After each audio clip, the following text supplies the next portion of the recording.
there. Okay, so we're just showing the amount of play here.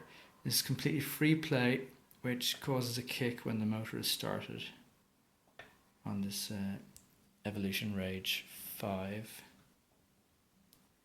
And we're just wondering if this is an issue. So it's about 3mm at the hub, about 10mm at the teeth. So we reckon it's about 3 degrees.